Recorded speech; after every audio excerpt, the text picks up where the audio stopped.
Nah, hari ini saudaraku, kita melihat saudaraku mengenai 3 perkara, yaitu kasih saudaraku, kemudian saudaraku hidup suci dan tak bercacat, kemudian saudaraku penuh dengan buah kebenaran.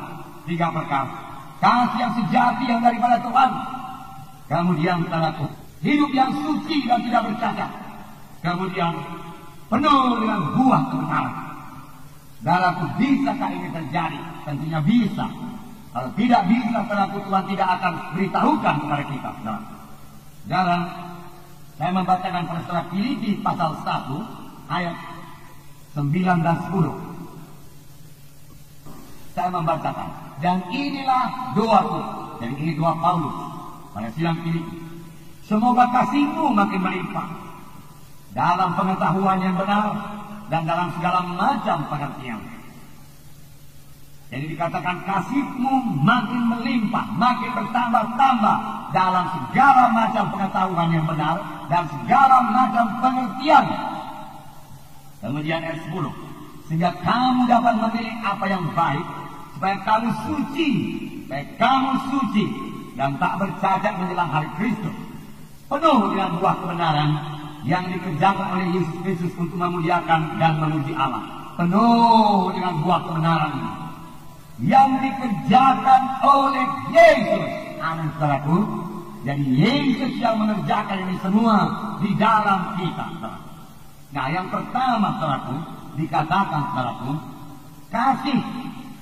Kamu bertumbuh dalam kasih yang mengenal kebenaran, dia katakan, sehingga kamu dapat membedakan mana yang baik, mana yang jahat.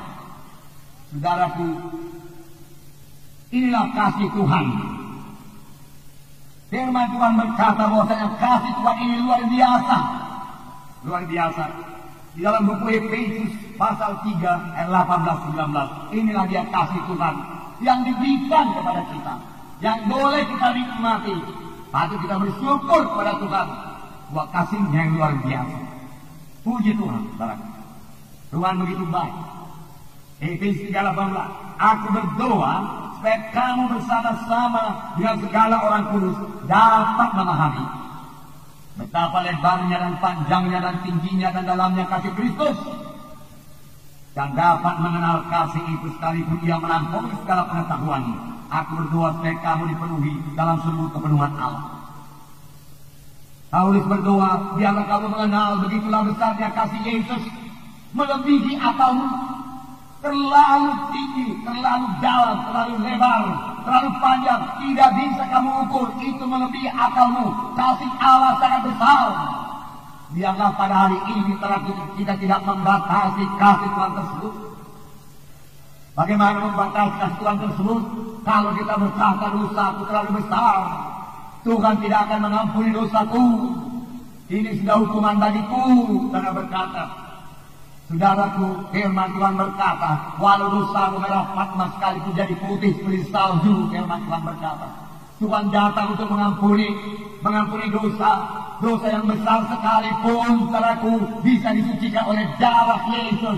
Sepanjang orang itu mengambil keputusan yang tegas untuk bertobat, saudaraku.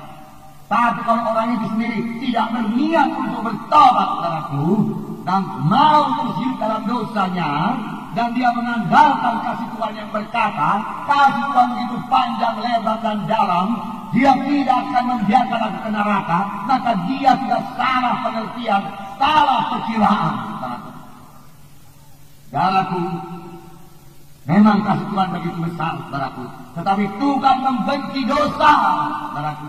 Alangkah kasihnya Tuhan kepada Adam dan Hawa, manusia ciptaan Tuhan yang pertama, di mana Tuhan sendiri menikmati persekutuan dengan dia, dan Tuhan datang dalam Taman Eden. Adam dan Hawa menjemputkan dia, berkata kepada Hawa, saudaraku, oh alangkah indahnya, saudaraku. Hawa juga menikmati persekutuan dengan Tuhan, Adam juga menikmati persekutuan dengan Tuhan. Tuhan sendiri menikmati persekutuan dengan Adam dan Hawa, termasuk menikmati persekutuan dengan saudara dan saya. Amin, saudaraku.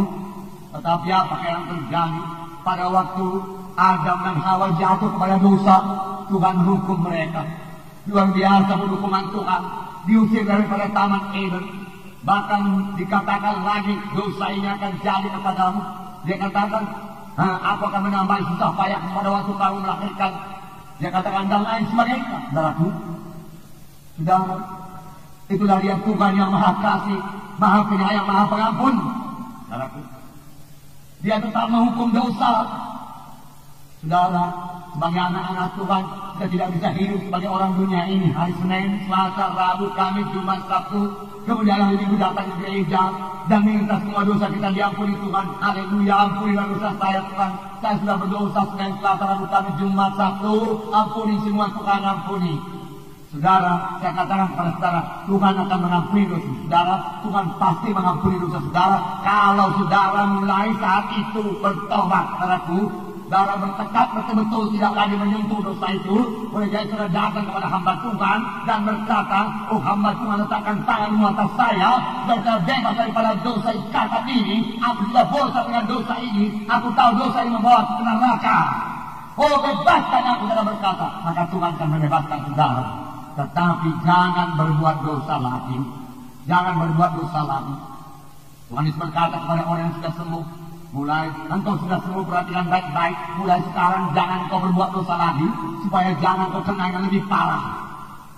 Bahkan pada seorang perempuan yang kedapatan berzina, Tuhan berkata, pergilah, aku juga tidak menghukum engkau, tapi mulai sekarang jangan berbuat dosa lagi.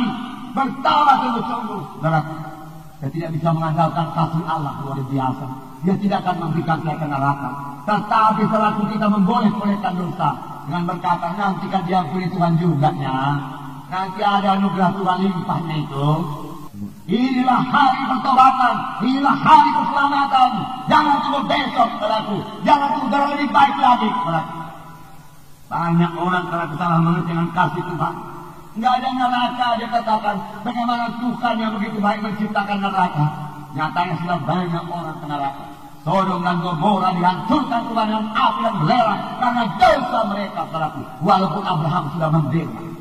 Namun saudaraku, Sodom dan Gomora sama sekali tidak berniat untuk bertobat. Bahkan dia menikmati dosanya, saudaraku. Dan sangat ingin melaksanakan dosanya itu, saudaraku. Tuhan harus menghukum dosa. Karena firman Tuhan berkata, hendaklah kamu kudus karena aku kudus. Amin, saudaraku. Jadi saudaraku, jangan salah mengerti kasih Tuhan yang luar biasa. Memang betul firman Tuhan berkata, karena demikian Allah mengasihi isi dunia ini, termasuk saudara dan saya dan seluruh manusia ini, sehingga diberikannya anak yang tunggal, supaya barang siapa yang percaya kepadanya, barang siapa yang percaya artinya saudaraku, berbalik, bertobat, meninggalkan dosa, datang kepada Yesus. Meninggalkan semua dosa, datang kepada Yesus. Tidak binasa, mereka beroleh hidup yang kekal. Amin, saudara. Haleluya. Puji Tuhan, saudara.